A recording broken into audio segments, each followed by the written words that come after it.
I'm Dermot Killingley. I taught in Newcastle University until I retired in 2000, and now I'm a private scholar. Before I was in Newcastle, I taught in the University of Malaya in Kuala Lumpur, and it was there that I started writing these books, beginning Sanskrit, because I had to teach Sanskrit for beginners as part of my work in University of Malaya, and I found that there weren't any suitable books, so I started developing my own materials. My students in the University of Malaya had varying language backgrounds. They all spoke English. Some of them had Malay as their first language, and Malay is very rich in Sanskrit loanwords. And everybody spoke some Malay because it's the common language between speakers of many different languages in Malaysia. And some of those students spoke one or more Chinese languages, and others spoke one or more Indian languages. But few of them had much experience of formal language learning.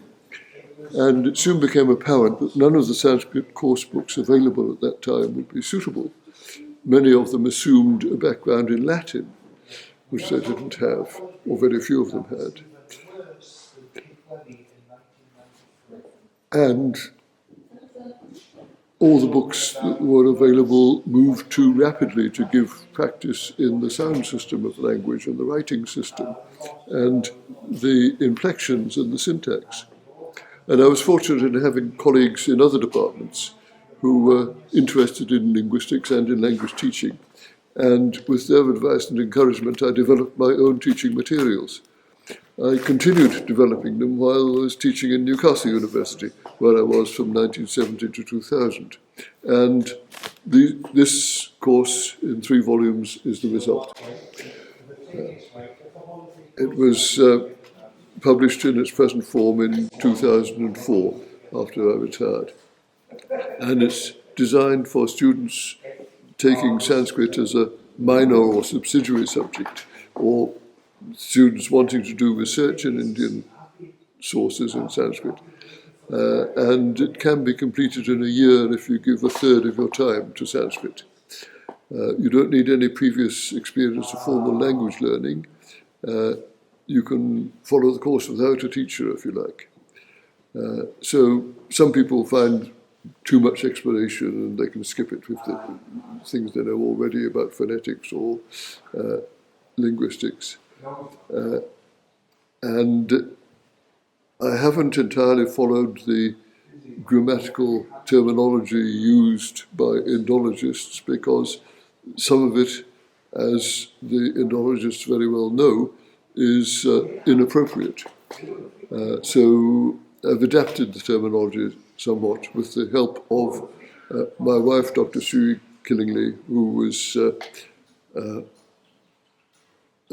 a specialist in linguistics and very experienced in language teaching as well. The aim is to develop reading ability, together with the knowledge of the main features of the sound system and the morphology and the syntax.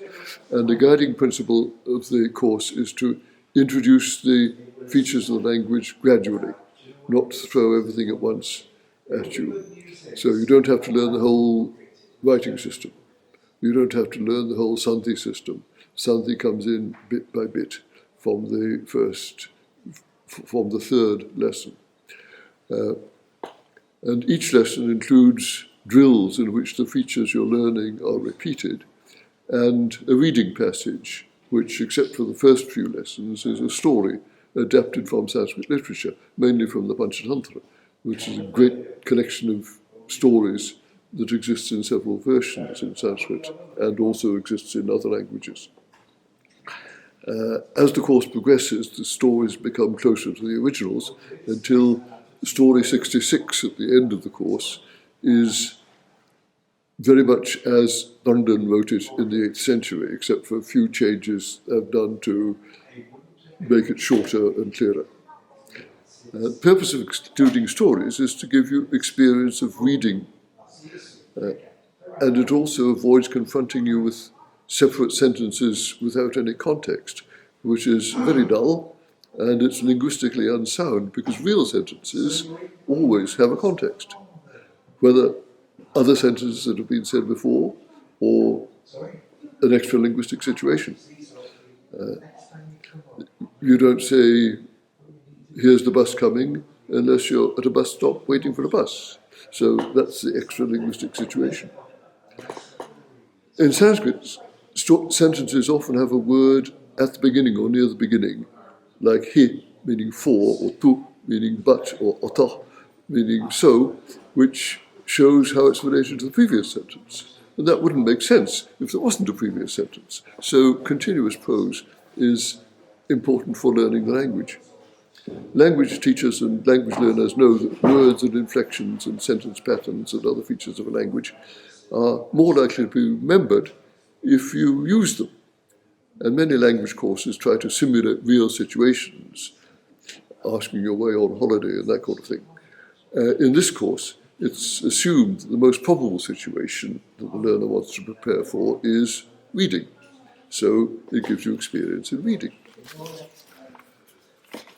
And from lesson 45 onwards, the stories include verses, because many Panchatantra stories and other stories in ancient Sanskrit literature include verses, and I've used those verses, and sometimes I've made up a verse or two to give you practice in verses.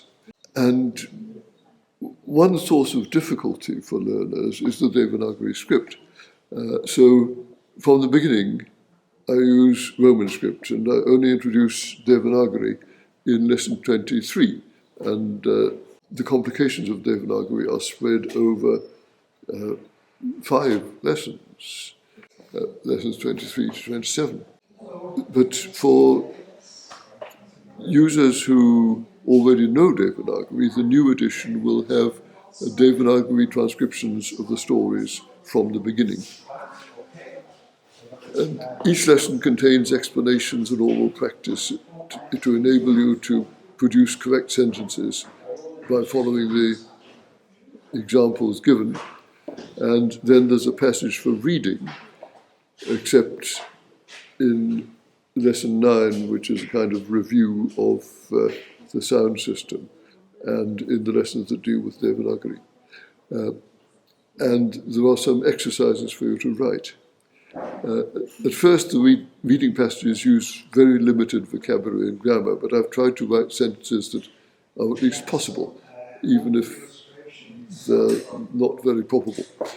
And the sentences gradually become more complex and the style more like real Sanskrit as the course proceeds.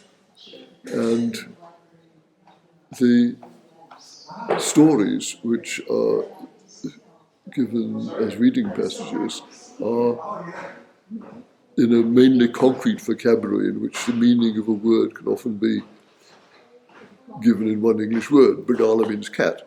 Whereas if you had some abstract word, then you need a long explanation in English to show what it means. But so long as we're dealing with cats and trees and dogs and so on, we know what we're talking about without much explanation.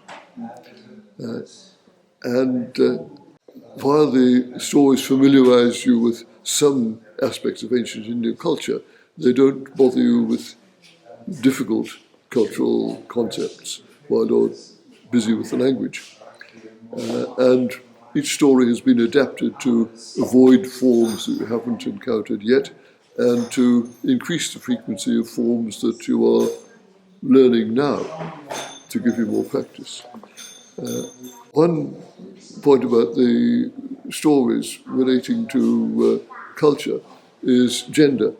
Grammatical gender in Sanskrit is masculine, feminine, and neuter.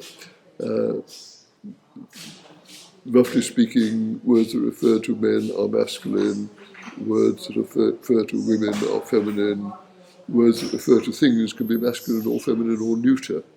That's grammatical gender.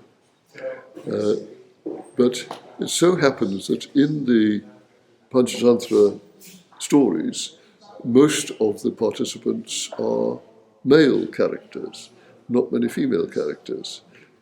So I've taken advantage of that to give you plenty of practice in masculine and neuter nouns, but not teaching the inflection of feminine nouns till we get to lesson 35.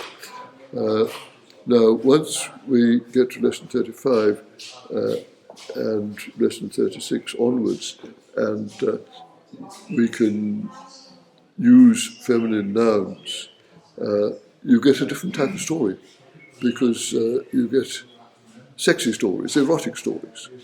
And these are a feature of ancient Indian literature, which we can't escape, even if they don't fit in with modern ideas of gender roles. In many of these stories, the role of the wife is to have affairs with other men and to be very ingenious in deceiving her husband. So that kind of story gets quite a lot of practice, because that's the kind of story that is quite frequent in ancient Indian literature.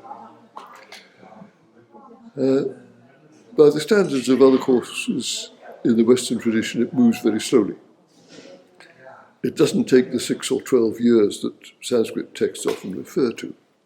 The principle I've followed is in a Sanskrit verse, which is in the introduction to the Sanskrit Panchatantra, Anantaparam Kilashabdashastram Svalpam Tatayur Bhavascha Vigna Yatsarabhutam Tadupasaniyam Hamsairyata Kshiramivambu Madhyat.